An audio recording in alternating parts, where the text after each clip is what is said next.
আসসালামু আলাইকুম, hello viewers, I am coming from Bangladesh. I am S M Kamrul Islam Rana. তো আমি এখন আসছি নেপালে।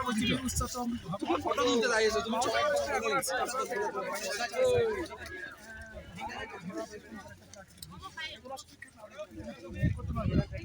নেপালে আসলে অবশ্যই মাউন্ট এভারেস্ট দেখার জন্য মানুষ আসে।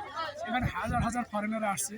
আমরা আসছি, আমি বাংলাদেশ থেকে আসছি দেখার জন্য। আপনারা আসবেন, আশা করি এই ভিডিওটাতে একেবারে মনটা আসলে আপনাদের অনেক ভালো লাগবে যে আসলে কতটুকু সৌন্দর্যটা এখানে আছে। হ্যাঁ, তো পৃথিবীর যাকে বলা হয় কিউ পার্টি বা মাউন্ট এভারেস্ট, যেখানে মানে এখন পর্যন্ত বাংলাদেশের 3-4 জন উঠতে পারছে, হাজার হাজার লোক পৃথিবী থেকে উঠছে।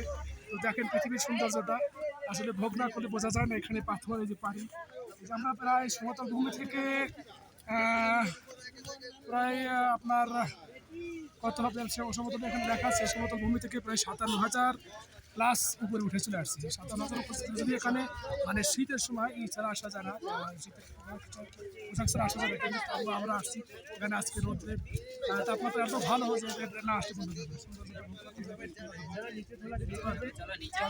সবারকে আসতে বলবো এখানে না আসে।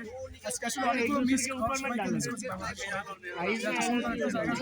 ফ্রেন্ড সার্কেল থাকতো, বন্ধু বান্ধব থাকতো, তাহলে বোঝা যায় তো সুন্দর জায়গাটা কত সুন্দর।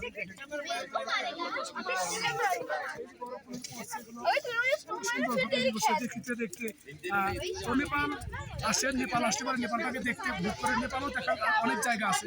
এখান থেকে সরাসরি আমি ভিডিওটা লাইভ দিচ্ছি এই জন্য যে আসলে লাইভের একটি জায়গা, ভিডিওটা দেখে কত সুন্দর ভালো দেখার মতো। তো নেপাল, আমি এখন নেপালের দাঁড়িয়ে আছি, দেখার মতো সুন্দর জায়গা, হাজার হাজার আছে দেখেন এই পাশ দেখার মতো জায়গা, অনেক সুন্দর জায়গা, ভালো লাগবে, সুন্দর লাগবে। আপনাদেরকে এখানে আসার জন্য আমন্ত্রণ যাচ্ছি। তো নেপাল আসবেন, ভ্রমণ করবেন, ভালো থাকবেন, সুন্দর থাকবেন, এই কামনা প্রত্যাশা। I am S M Kamrul Islam Rana. Thank you for my friend. নাইলে এদিকে যেমন ওদের এত দেরি করে কইতেছে। ঠিক আছে, আসো।